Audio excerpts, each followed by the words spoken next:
What you are about to hear is not casual advice. It is a shift in how you walk, speak, think, act, a shift in how you interpret your circumstances and command your future.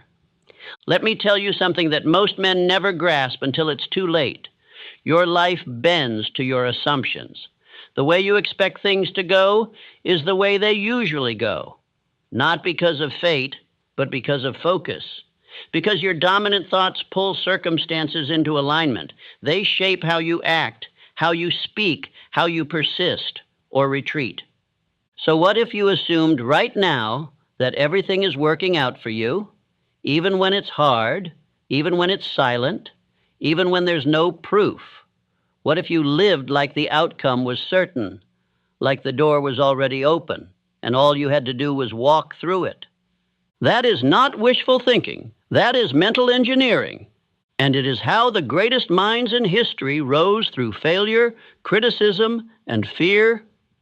Henry Ford didn't hope things would work out. He decided they would.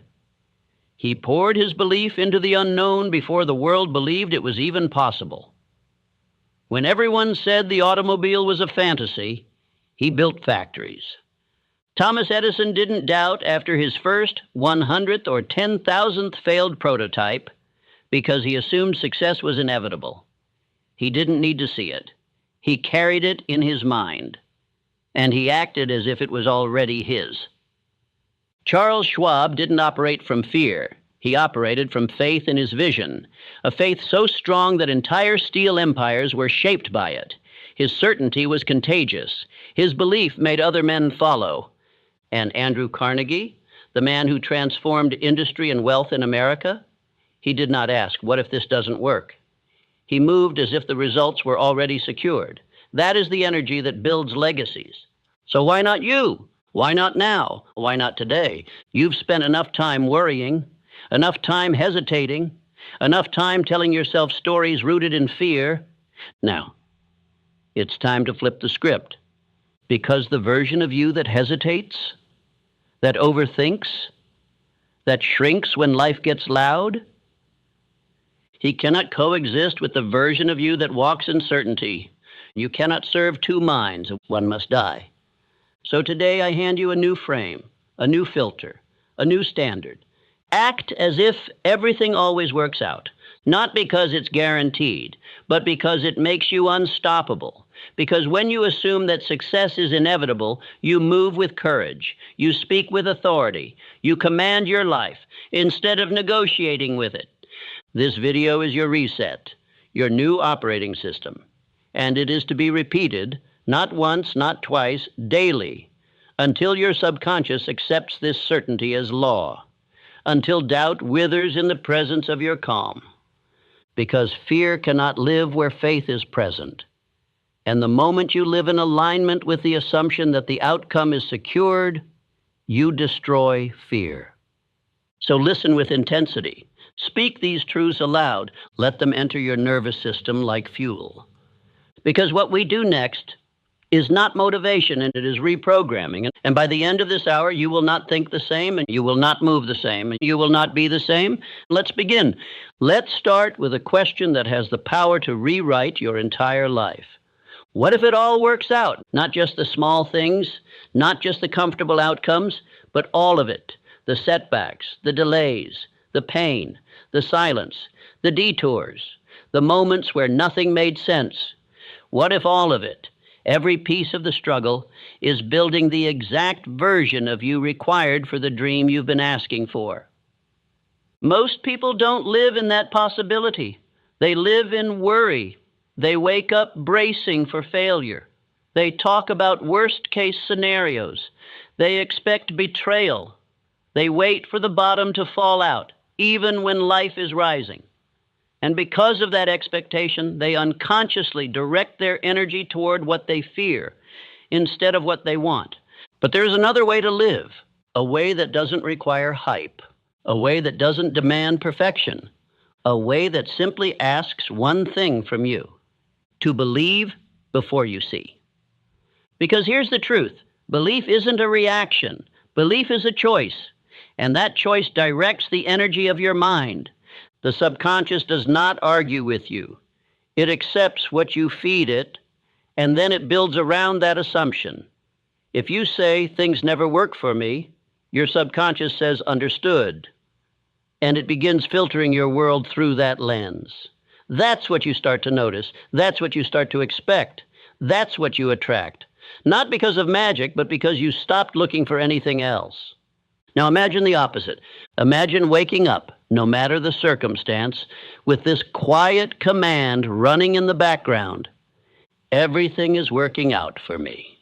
Even if you're broke, even if you've been betrayed, even if the path isn't clear yet, you still move like it's happening. You still execute like the doors are already opening. You still build like the foundation is solid. That belief alone, practiced daily, would rewire your entire life, because when you assume things are working in your favor, you become calmer under pressure. You become more patient in the waiting. You move with power even when the evidence isn't there yet. This isn't delusion. This is leadership of self. Thomas Edison once said, "I have not failed. I've just found 10,000 ways that won't work." That's not just perseverance. That's a man who assumed the light bulb was already his. It was just a matter of time. He didn't ask, what if this never happens? He asked, what else can I try because I know it's coming? That mindset is the difference between the man who folds after 3 setbacks and the one who becomes a legend.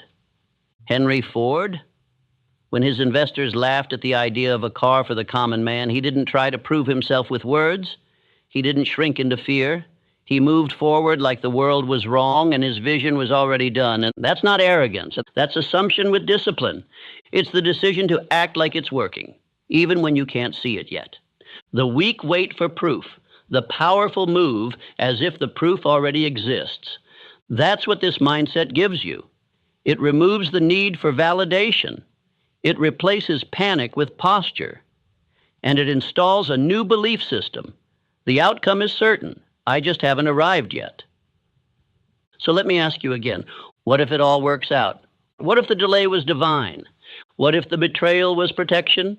What if the confusion was construction? What if the thing you're calling a setback is the exact detour that will introduce you to the version of you you actually need? You see, once you install that assumption, once it becomes your default, you no longer fear the unknown. You welcome it. Because the unknown is not the enemy. It's the evidence that something bigger is forming. And your only job is to keep moving, to build when it's boring, to lead when no one's clapping, to act like the outcome is locked in, even if the scoreboard says you're losing. Because the scoreboard doesn't measure your spirit. It doesn't track your faith. It doesn't see what's building behind the scenes. Only you know that. Only you know how deep this decision goes. So say it to yourself right now. I live as if everything is working for me. I don't panic, I prepare. I don't beg for signs. I build in silence. And I will not fold because I've already decided the ending. This is not mindset fluff. This is mental warfare. It is the choice to walk through the chaos with order in your mind, because once you decide how this ends, you don't need to flinch at the middle. Act as if everything works out. And soon it will, because what the mind accepts, the world starts to mirror. There is one quality above all others that separates the drifter from the builder, the lost from the locked in, the man who watches life happen from the man who shapes it with his own hands. That quality is definiteness of purpose, a clear, unwavering, unshakable aim, a target burned so deeply into the subconscious that it becomes impossible to ignore, even in silence, even in failure, even in doubt. This is not a vague dream, not a list of goals, not a wish list typed into a phone at midnight and forgotten by morning. This is purpose, written with fire, carried with discipline, protected with your life. Because without purpose, your energy scatters. Your hours are stolen by distraction. Your focus is hijacked by the next shiny thing. You chase a dozen paths and master none. You build halfway and then walk away. You mistake movement for momentum, activity for achievement, noise for direction. But when you become a man with definiteness of purpose, your path narrows, your vision sharpens. You stop waking up wondering what the day will bring and start commanding the day to deliver what you have already decided. That's power. That's the beginning of transformation. Look at every man who changed the course of history, and you will find a purpose behind his steps. Henry Ford didn't aim to be wealthy someday. He decided to revolutionize transportation, and he pursued it with a focus so sharp the world had no choice but to adjust. Charles Schwab didn't dabble. He knew what he was there to build. He knew what Carnegie needed, and his purpose was so magnetic that others followed. Not because he demanded it, but because his clarity made hesitation impossible. Abraham Lincoln didn't drift into greatness. He made a decision so clear, so final, that not even a divided nation could shake it loose. That's what you need now. A final decision, a line in the sand, a sentence that lives in your bones, so clear that your mind orbits around it every single day. Let me ask you, do you know your purpose? Do you know without a doubt what you are here to do? Because if not, no strategy, no system, no motivational video will save you. Your progress will always be temporary. Your habits will collapse under pressure. Because the one thing that holds it all together is your why, your decision, your purpose. So write it down. One sentence, not 10. 1. What is it you must build before your time here is done? Who must you become? What must you give? What is the result that your life demands? Not because it's easy, but because you decided it matters more than anything else. That's your purpose. And once you have it, you read it aloud every morning. You write it by hand every night. You don't wait to feel inspired. You rehearse it until it replaces every other thought. This is the foundation of all confidence, to wake up and know where you are going. You don't compare, you don't scroll, you don't flinch, because your steps are already assigned. Everything you do, the food you eat, the books you read, the habits you install, the words you speak, the risks you take, it all bends toward one thing, your definite purpose. And that gives you spiritual immunity against distraction. You no longer envy other men's paths because you are locked into your own. You no longer fear failure because you know it is part of the construction. You no longer need approval because your purpose gives you authority. And from that place, your decisions become easy. Clarity becomes your compass. Time bends in your favor because the universe, your mind, and every atom of your being begins to conspire around one thing, completion of the mission. But without that purpose, even the best habits will drift, even the strongest man will fall, even the most brilliant mind will chase things that don't matter. So write the sentence, etch it into your soul. And this is not for someday. This is not for when life calms down. This is the day you stop living like a leaf in the wind and start moving like a builder with orders from within. Say it now. I know my purpose, and I follow it without apology. I no longer wait for clarity. I generate it. My energy is sacred, and my direction is locked in. This is how empires begin, not with noise, but with one decision burned so deeply into a man's spirit that even time itself bows in his direction. And if you haven't made that decision yet, make it now, because the clock is still running, but your focus hasn't been. You've got work to do. You've got power to build, and none of it will happen without purpose. Faith is not something you wait for. It is not a gift that descends from the sky. It is not the result of hope or circumstance. Faith is something you build. It is constructed the same way a building is constructed, brick by brick, act by act, thought by thought, until you stand in the middle of something so strong, so stable, that even your doubts must bow before it. Let me tell you a truth most men will never understand. Faith is not emotion. It is repetition.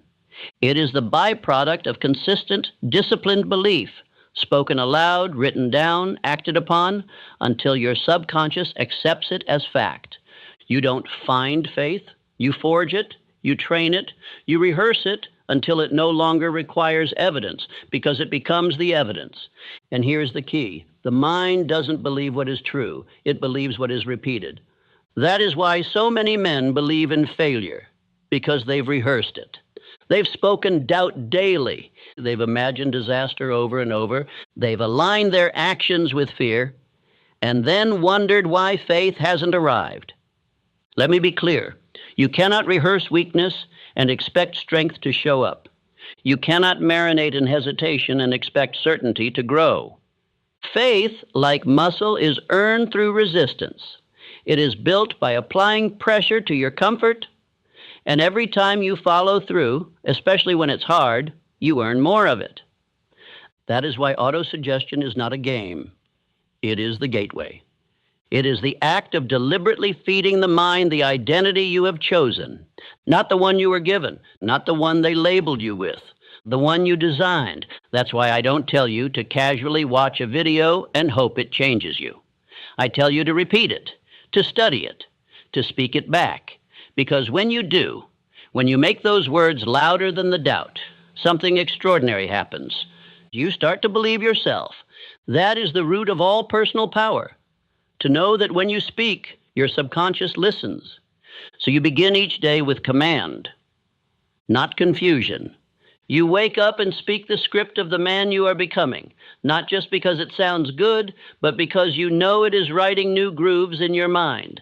And those grooves will become the path your feet walk. Thomas Edison did not succeed because he felt inspired. He succeeded because his faith in the outcome was greater than any single failure. 10,000 times he tried. 10,000 times he found a way that didn't work. But he never called them failures because his faith was anchored. He had already seen the light before the world did. And every act of effort, every moment of fatigue, every time he reset his tools and started again was another layer of belief. John D. Rockefeller didn't rise by luck. He trained his thinking like a man trains for war. He believed in systems, in structure, in certainty. And that certainty came not from chaos, but from mental rehearsal. He built wealth in his mind before he ever built it in the world. You must do the same, and you must see yourself follow through. You must imagine yourself moving with power. You must speak to yourself like a general giving orders to a loyal army, with calm, with clarity, with conviction. Because your subconscious mind is listening. It is always listening. And every word you whisper, every phrase you repeat is either building faith or breaking it. So let me ask you, are you speaking power or poison? Are you reinforcing courage or conditioning cowardice? Are you using your words to lift yourself or lower yourself? Because what you repeat becomes real. Faith is not loud. It is not flashy. It does not beg for attention. Faith is silent, grounded, steady. It is built in the dark. It is built when you show up despite your feelings. It is built when you say, I will, and follow through without applause. It is built when no one is looking, and you move anyway. That's how Abraham Lincoln led a nation through fire. He wasn't the most popular. He wasn't the loudest. But he believed in the vision so deeply, so completely, that no critic could shake it loose. And when faith becomes unshakable, action becomes automatic. You no longer try to rise, you do. You no longer wonder if you're ready, you move. And your results begin to multiply, not by chance, but by design. So here's your instruction. Write your chief aim. Read it aloud every morning and every night, and with emotion, with certainty, with fire. Visualize the outcome, and not once, but daily. Speak your identity, not as a wish, but as a fact. I am focused. I am disciplined. I act with purpose. I do not flinch. This is not theory. This is practice. And when you practice it long enough, the man you used to be, the man of doubt, of fear, of hesitation, he fades into dust. And the man of faith rises, not someday, today. There comes a moment in every man's life where he must make a decision so final, so absolute, that there is no path left to retreat. That moment is not about emotion. It's not about confidence. It's about commitment. Burning the bridge means this: you remove all exits, all fallback plans, all quiet excuses that whisper, if this doesn't work, I can always go back. No, you can't. Not anymore, because that man is gone. Let me tell you something that every titan of history has known. You do not truly transform until you remove the option of staying the same. You cannot build a new life while clinging to your old one. You cannot become someone new and still hold space for the person you used to be. You cannot win with your eyes halfway on the rearview mirror. Charles M. Schwab didn't become the president of Carnegie Steel by playing it safe. He wasn't the smartest man in the room. He was the most decided. He carried himself like a leader before the world saw it. He aligned his speech, his tone, his energy with his desired position. And in doing so, he closed the door to mediocrity. When he walked into the room felt it. You want that kind of presence? You must decide so fully, so violently that your past self is stunned into silence. This is what it means to burn the bridge. It's not symbolic. It's strategic. When you remove the option to quit, when you make it so there is no going back, you activate a part of your mind that most men never touch. It's the part that must win, because it has no choice. Andrew Carnegie demanded this from his men. He didn't want those who were interested in success. He wanted men with one obsession, men who burned the bridge to every other pursuit. He understood this truth. A divided mind is a defeated mind, and so must you. You cannot serve two identities, the man you've been and the man you are becoming. One of them has to die. That means you must remove everything that gives the old you oxygen, every distraction, every excuse, every person who keeps you small. You say you want to rise? Good. Then it's time to remove the staircase back down. You say you want to become unrecognizable? Then stop keeping souvenirs from your past self. That means you delete the contacts that drain your focus. You clear your space of things that reinforce the old habits. You stop visiting the mental corners where doubt still lives. You destroy the comfort you used to retreat to, because comfort is a liar. It says, you're fine where you are, but greatness never lives there. Greatness begins the moment you close the back door and walk forward with fire. That's what Henry Ford did when he bet everything on the assembly line. He didn't ask for permission. He didn't try to convince the skeptics. He decided. And in that decision, he removed failure as an option. People laughed. He didn't. Because a man who has burned the bridge does not have time to entertain doubt. He is too busy executing. Now listen to me carefully. You will be tempted, more than once, to look back. You will think about how easy it was to be lazy, to scroll, to sleep in, to live without pressure. And that voice will sound reasonable. It will offer balance. It will tell you it's okay just this once. That voice is the final ghost of the old identity. Kill it. Do not entertain it. Do not respond to it. Do not explain yourself to it. Replace it. Every time it whispers, you speak louder. I said 90, not 9. I act from decision, not from feeling. I move because I chose this path, not because it's easy, but because it's mine. Do you understand what that does? It hardens your will. It trains your subconscious to believe that your word is law, that your actions are not suggestions, they are commands. This is where the edge is formed, because now you don't need emotion to move. You don't need motivation. You move because the bridge is gone. You move because the man you used to be has no shelter left. You move because the only direction is forward. Thomas Edison didn't hope for a breakthrough. He decided there would be one, and he worked like a man with no alternative. 10,000 failures, and not once did he consider going back. Why? Because he had no bridge to return to. You must adopt the same mindset. Burn the plan B, eliminate the what if. Live as if this is the only shot, because it is. The clock doesn't pause, the world doesn't wait, and neither should you. You have been dancing with discipline long enough. You've flirted with greatness long enough. Now is the time to marry the mission. Fully, finally, without hesitation. Because once the bridge is gone and the fire rises behind you, there is no turning back. Only forward, Only execution, only evolution. Let that be the point of no return. Let that be the day everything changed. Let that be today. No man rises alone. No man becomes powerful by staying in isolation. While discipline is forged in solitude, acceleration is born in alignment. There is a force more powerful than willpower, more potent than skill or ambition. It is the power of the mastermind, and it begins with this truth. You become like the minds you consistently align with. Your thoughts are shaped by your circle. Your energy is influenced by your environment. Your identity is forged in the company you keep. You may believe you're strong enough to carry your mission alone, but look around. Truly look. Who do you share your time with? Who do you allow to shape your vision? Who do you speak to most? Because those voices are either building you or breaking you. The mastermind is not just a group, it is a mental alliance, a convergence of aligned minds moving with a shared intention to elevate, not distract, to build, not entertain, to sharpen, not soften. You must seek this, or you must build it. That means find men who speak with clarity, who move with purpose, who understand what silence means, who don't need to be reminded of the mission because they live it. When you connect your mind to others moving with the same fire, something miraculous happens.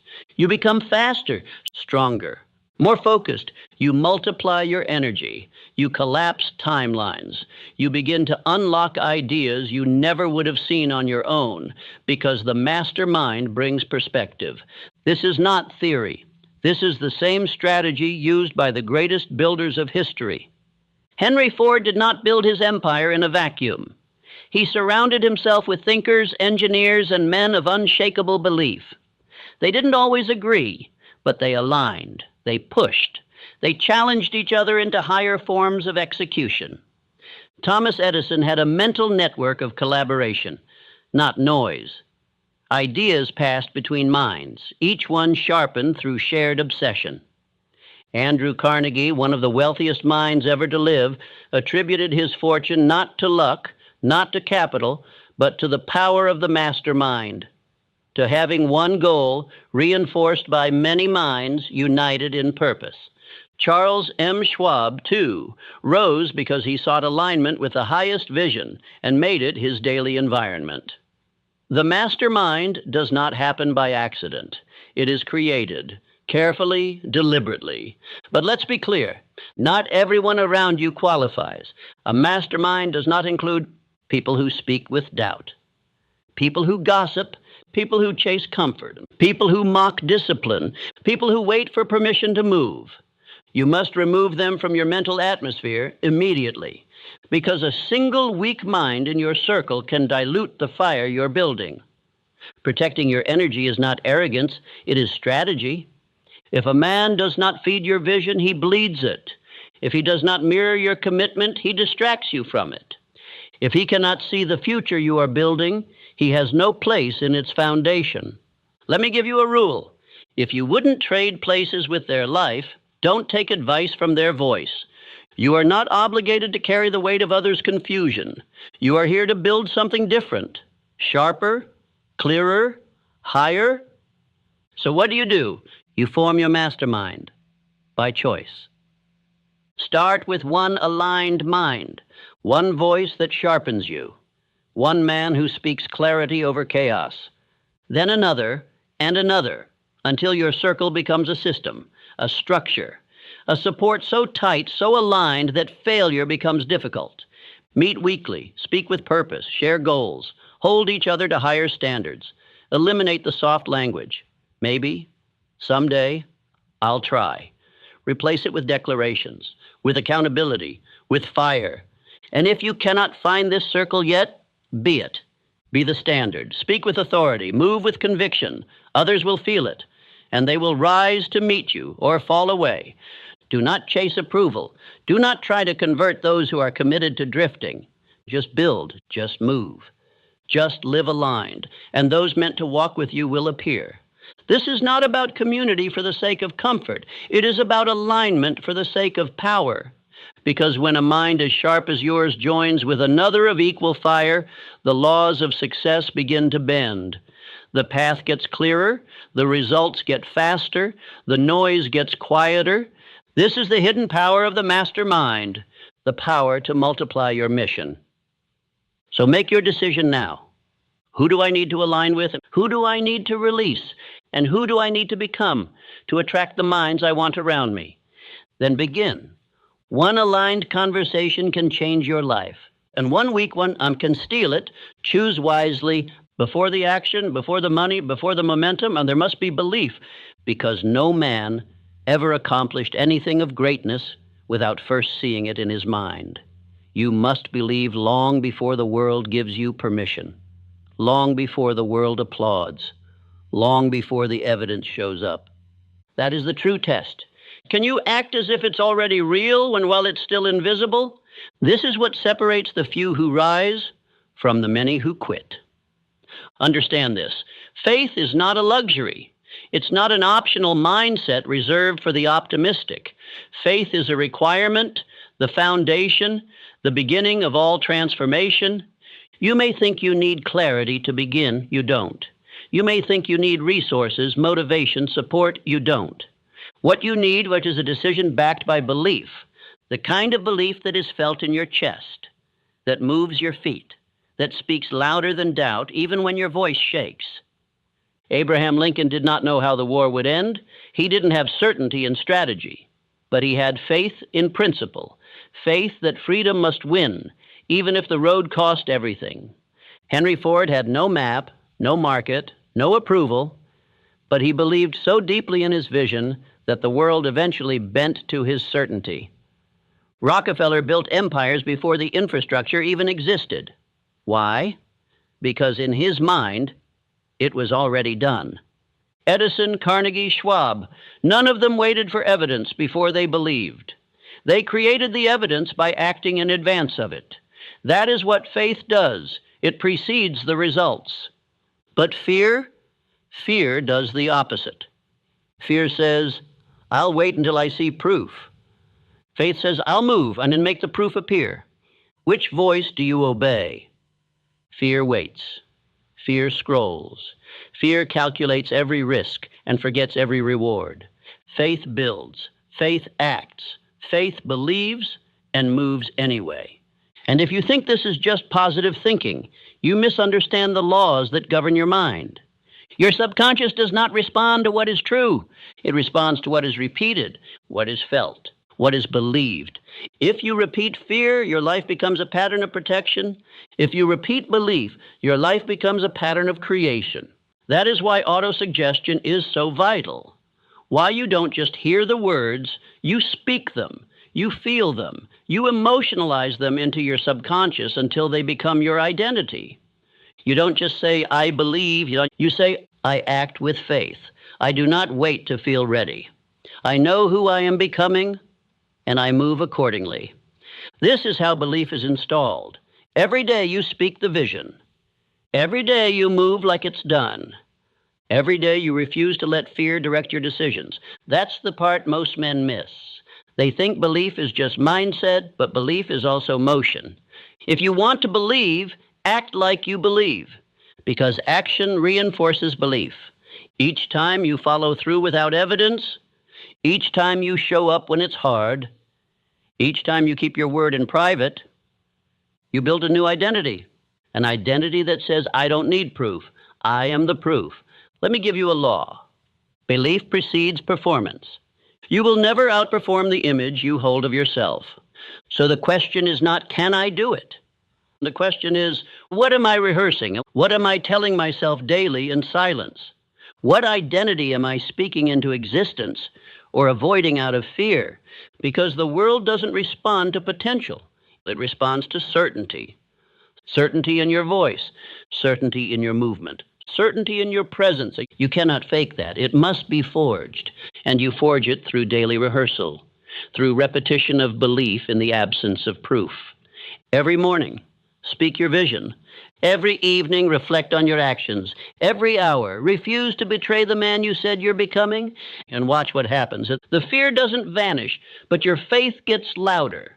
The doubt doesn't disappear, but your decisions override it, until eventually your belief becomes undeniable. And so do you. This is not mysticism. This is not fantasy. This is the reality of how every empire begins, with an invisible vision, believed in so deeply, repeated so often, acted on so boldly, that the world has no choice but to see it too. So choose your belief now. Choose what you'll repeat, because you are always programming your mind. The only question is, with what? Let your faith become your foundation, and let your daily actions as prove it. If there is one trait that separates the builders of history from the men who remain in hesitation their entire lives, it is decisiveness. The ability to choose and never retreat. You do not drift your way into greatness. You decide your way there. One decision, repeated without apology, becomes the dividing line between those who make history and those who only watch it unfold. Let this be understood. Indecision is the breeding ground of fear. And the longer you wait to choose, the louder the doubt becomes. A man who delays decays. Every time you hesitate on your next step, you make room for second guessing, for outside opinion, for fear disguised as logic. And slowly, your energy leaks. Your clarity fades. Your conviction crumbles. And this is why a man must train himself to decide fast and change his mind slowly. That is the habit of the elite. Henry Ford was not a man who asked permission. He did not poll the crowd. When he made a decision, it was final, forged in fire. Even when his own engineers told him that an 8-cylinder engine in one block was impossible, he told them, build it anyway. And they did, because his decision was stronger than their doubt. Charles M. Schwab, in the steel empire of Carnegie, rose not just because he was competent, but because he was decisive. He didn't hesitate. He didn't dance around responsibility. He moved. He understood the pressure of command and made the hard calls. This is what most miss. They think successful men are the smartest or the most connected. No. They are the most decided. They walk into the day knowing who they are. They don't need to feel ready. They are ready because they said so. Look at Andrew Carnegie.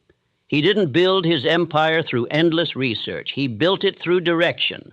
One goal, one mission, one purpose, chosen with finality, and from that decision, everything else was shaped. Your life works the same way. Until you decide who you are, the world will keep assigning roles for you. It will hand you scripts. It will offer distractions. It will tempt you to stay average. But when you decide, truly decide, the world has no choice but to rearrange around that choice. Here is the law. Decision creates identity. Indecision preserves the old self. So if you keep drifting back into old habits, it is not because you are weak. It is because you have not decided to leave them behind. What's worse, indecision breeds more indecision. It compounds. And soon your life becomes a loop of almost starts and nearly finished goals. But when you choose, when you burn the bridge, when you kill the backup plan, you create an energy that cannot be faked. That energy, the world responds to it. Your mind aligns to it. Your standards are born from it. Let me give you an instruction. Make one powerful decision today and refuse to revisit it. If it's fitness, decide. If it's business, decide. And if it's who you're becoming, decide now.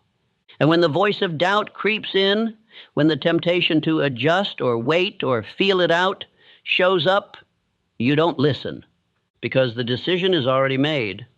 Thomas Edison didn't ask the light bulb for permission. He didn't wait until he had all the answers. He decided and he pursued over 10,000 attempts, not trials, decisions. You need that same resolve, because each decision, thus backed by definiteness of purpose, builds your internal spine. And once your spine is built, the storms of life lose their power. They cannot move a man who has already decided. Even Abraham Lincoln, who faced the weight of a nation in civil war, was not paralyzed by indecision. He was methodical, but he was final. His Emancipation Proclamation was not born of public applause. It was born of personal resolve. That kind of decision shapes the future. So ask yourself now, what decision have you been avoiding? What goal have you kept open so you don't have to commit? What mission have you left negotiable? Draw the line today. Say it out loud if you have to. I no longer delay. I no longer drift. I no longer entertain versions of me that hesitate. You say it. You write it. You live it. And from that one decision, all other actions flow. Because the truth is this: most men are not waiting on opportunity. They are waiting on permission to decide. But I tell you now, no one is coming to give it. The greats didn't wait. They chose. So choose. With spine, with fire, with finality. And from that moment forward, you become unshakable. There is a secret embedded in the foundation of every fortune. It is not luck. It is not timing. It is not charm. It is the habit of doing more than one is paid to do. This law, the law of compensation, governs advancement like gravity governs motion. It does not discriminate. It does not miss. It simply returns to each man the value he contributes, multiplied over time. And here's the truth most will never understand. You are not paid for your time, and you are paid for your value. And value is determined by one thing: how far you're willing to go beyond what is expected. The average man performs at the level of his paycheck. But the exceptional man, he performs at the level of his potential. He doesn't wait to be rewarded. He becomes so effective, so consistent, so deeply valuable that reward becomes inevitable. This is the law, and it cannot be faked. Charles M. Schwab rose from humble beginnings not because he had better education, but because he had better attitude toward work. He became indispensable by making himself irreplaceable. He gave his mind. He gave his energy. He gave more than he was paid for. And because of that, Andrew Carnegie eventually paid him more than any steel man in history. Carnegie himself practiced this principle with almost spiritual devotion.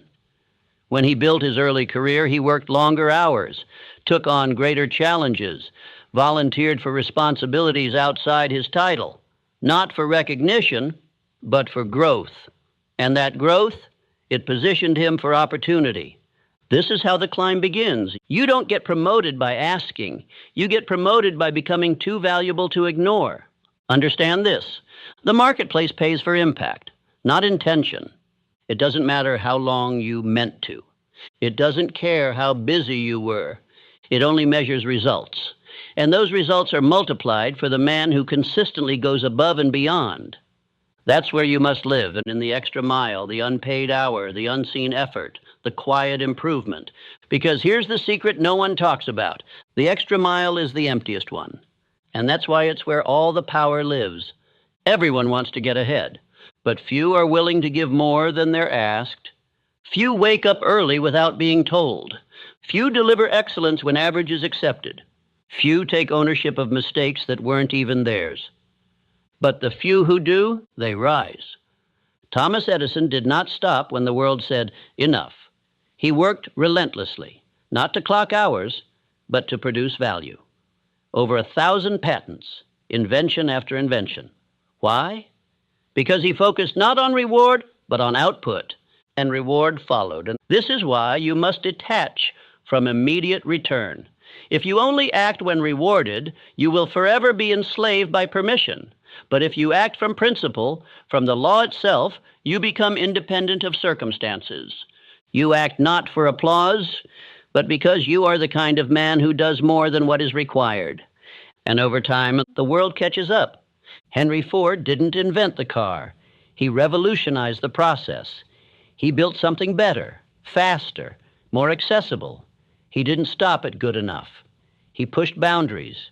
He over-delivered. And because of that, the market followed him.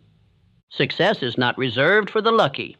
It is earned by the man who outserves, outimproves, and outlasts.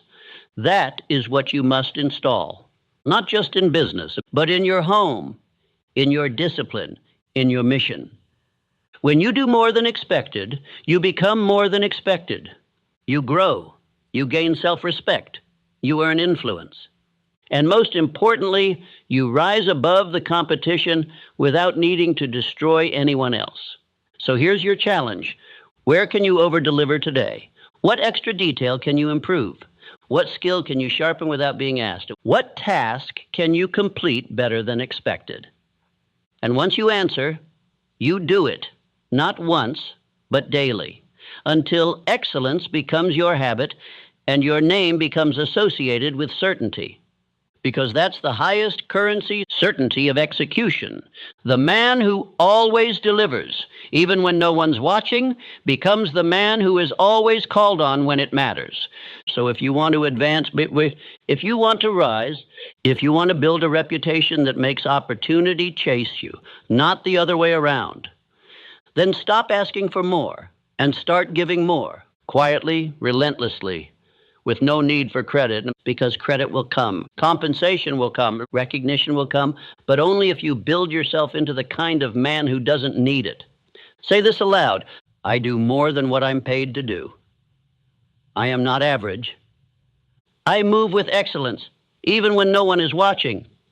And if you repeat that and you live that, you will never lack opportunity again, because the law is simple. He who gives more becomes more, and he who becomes more will always have more. You may have strength, you may have intelligence, you may have the most brilliant plan in the world, but if your presence repels others, if your energy repels trust, if your manner of speech pushes people away instead of drawing them near, then your power will never reach its full expression. Because the truth is this: no man rises alone, and the one who knows how to influence others with warmth, confidence, and clarity will always move faster and farther than the man who tries to force everything by brute strength. This is what we call a pleasing personality, not manipulation, not charm, but a cultivated energy, one that magnetizes others without begging for attention. It is the invisible factor behind the most successful men in history, the quality that opens doors, that earns loyalty, that multiplies influence. Let me tell you plainly, a pleasing personality is not a gift. It is a discipline. It is a product of self-awareness, emotional control, and intentional practice. Andrew Carnegie built one of the greatest fortunes in history, not because he was the loudest, but because he knew how to make others feel seen. He listened more than he spoke. He praised more than he criticized. He mastered the art of influence, not through domination, but through presence. And that presence made others want to work with him. It drew power toward him. Charles M. Schwab was famous for this. Though not a technical genius, he became president of U.S. Steel because of how he made people feel. He smiled often. He remembered names. He made others feel important. And through that, he got the best out of his team without ever raising his voice. Because power isn't just force. Power is the ability to move others willingly. You must understand this. A pleasing personality isn't about being fake. It's not about being soft. It's about refining yourself into someone whose presence communicates, this man is worth trusting. This man is worth following. And that doesn't mean becoming a performer. It means mastering these quiet disciplines. Tone of voice. Speak with conviction, not hesitation. Facial expression. A calm, confident presence speaks before you say a word. Genuine interest. People remember how you made them feel. Ask real questions. Listen deeply. Optimism. A pleasing personality does not dwell in negativity. It uplifts. It radiates certainty. The world is full of loud, bitter, argumentative men trying to prove themselves. But the man with a pleasing personality, he doesn't argue, he doesn't shout, he doesn't over-explain. He influences, he persuades. He builds bridges where others burn them. Thomas Edison worked with teams of brilliant minds.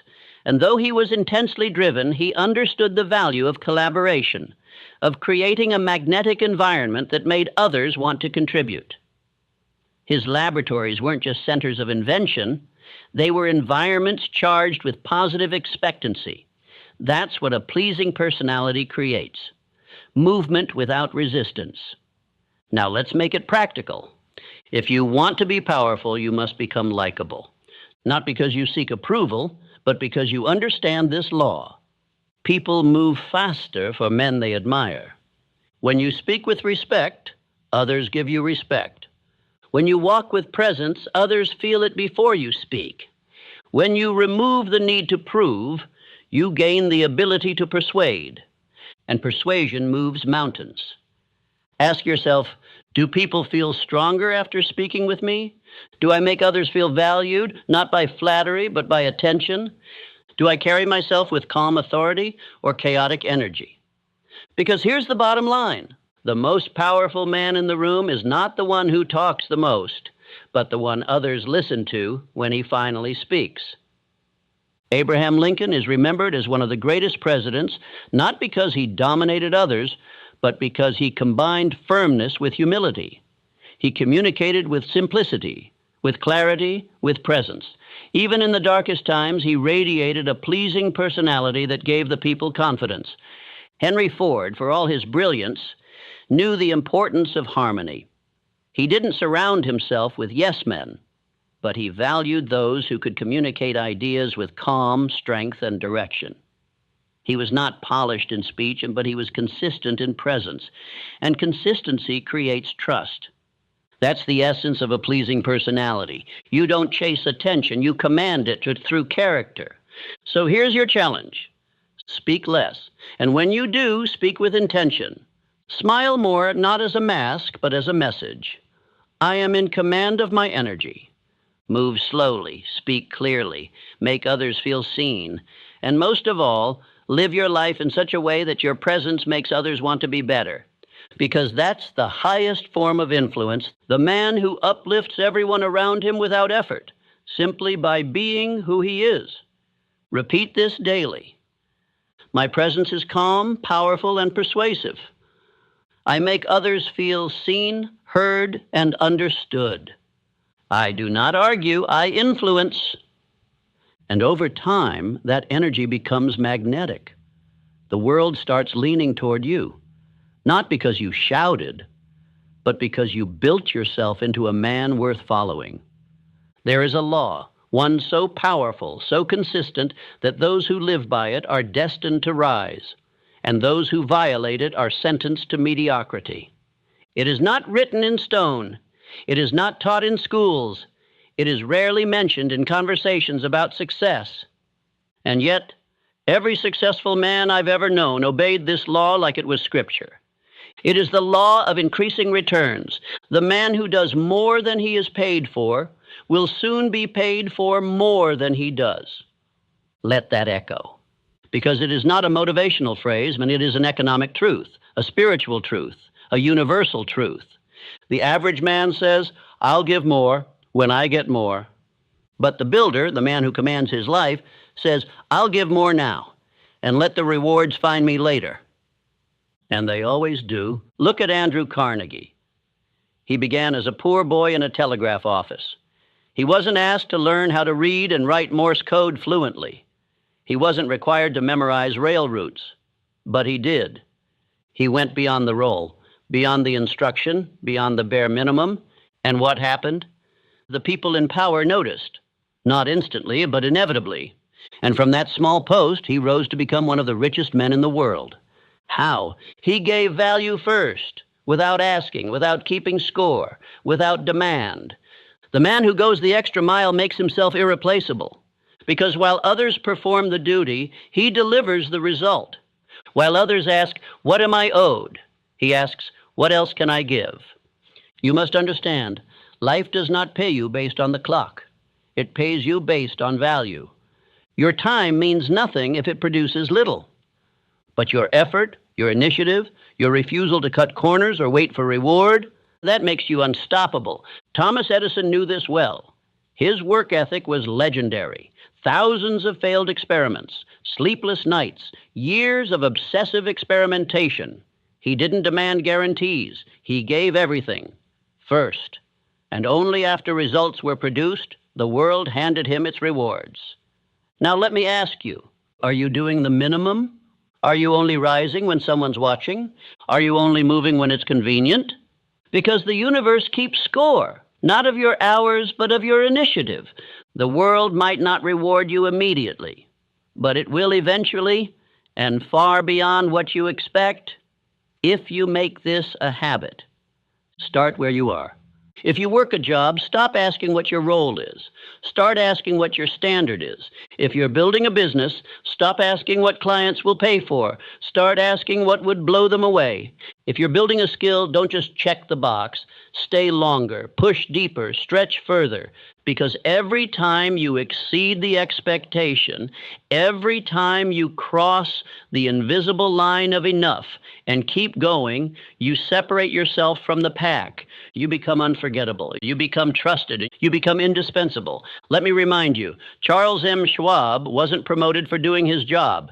He was promoted because he multiplied value. He encouraged others. He pushed teams. He asked what else could be done. He went above.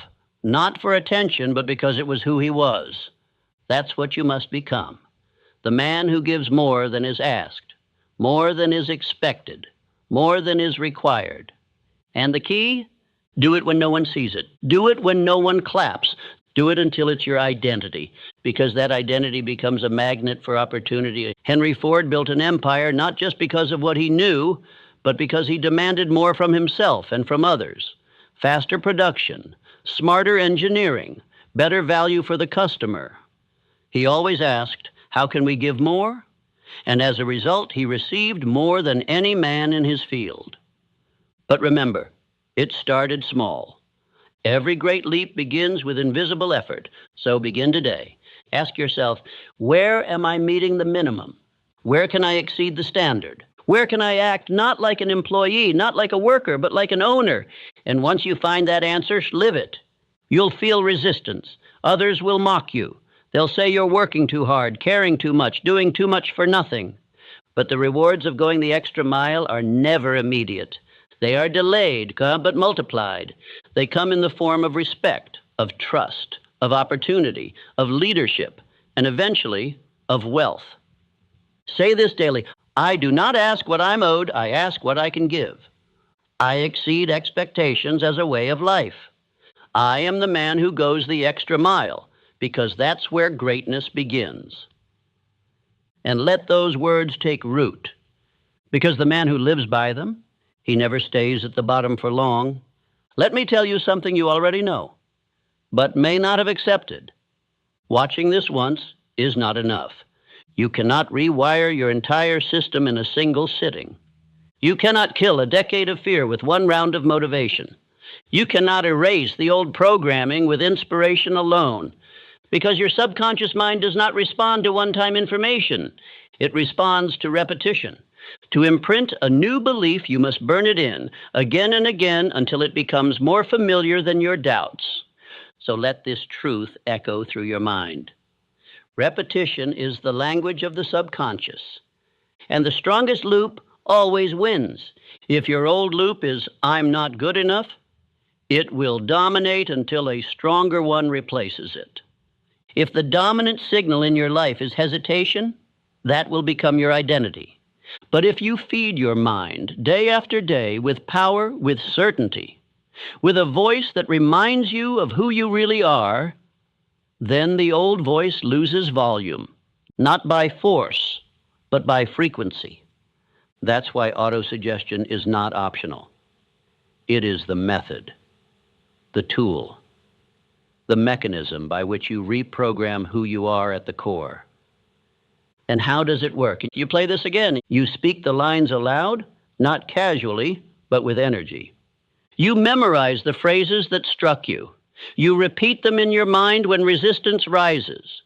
You let this message become your mental software. You don't listen for entertainment. You listen for identity installation, because you are not just here to feel better. You are here to become unrecognizable. Let me show you something. Now, close your eyes and say this to yourself. I am not afraid. I act without hesitation. I am focused. I am certain. I am becoming who I was meant to be. Feel what happens in your body when you say those words. Do you feel it shift? That's not imagination. That's neural reinforcement. That's your identity being updated in real time. Now multiply that by 90 days. You say it once, it's a spark.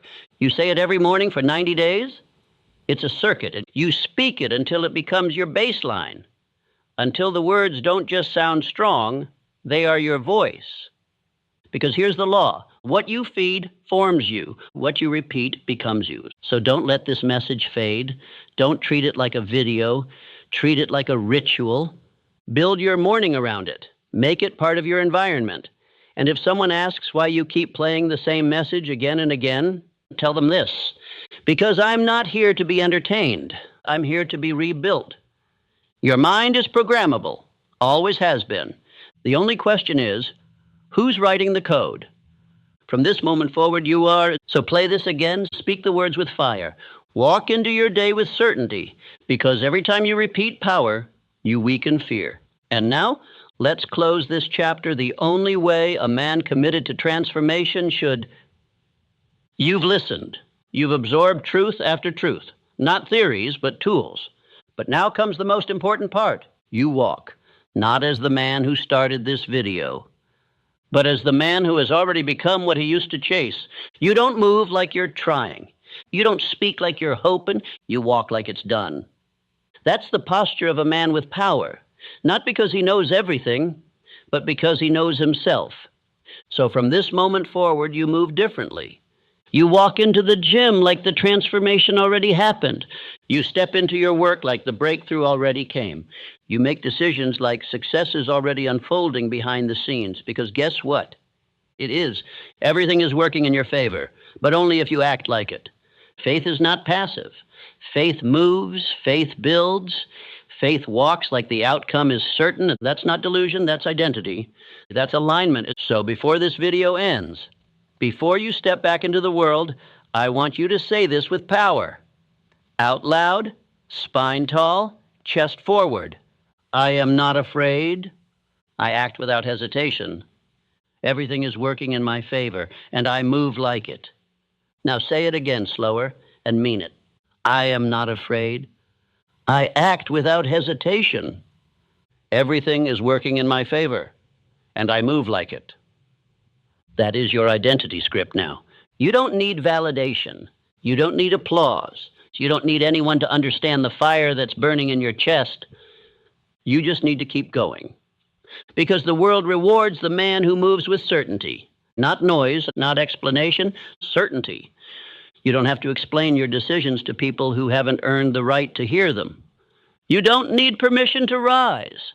You don't need a green light to act. You are the green light. You're not waiting for a breakthrough. You are the breakthrough. And every action you take from this moment forward, it must reflect that. Move like the man who already has what he came for. Speak like someone whose voice creates the result. Wake up tomorrow like momentum is waiting for you. Because it is. The universe responds to certainty. Life bends to belief. And the version of you who used to hesitate, he doesn't exist anymore. Because now you walk like it's done. Let them wonder what changed. Let them feel the shift when you walk into a room. Let them sense the silence in your presence. The kind of silence that doesn't come from not knowing, but from knowing too much to waste words. You've done the mental work. Now walk it out. Every room you enter, every action you take, every plan you make it from the man who already is. And if you ever forget, you come back to this video. You press play again, and you remember who you really are. This isn't just a motivational message. This is a mental installation, and you don't install it once. You live it, you rehearse it, you become it.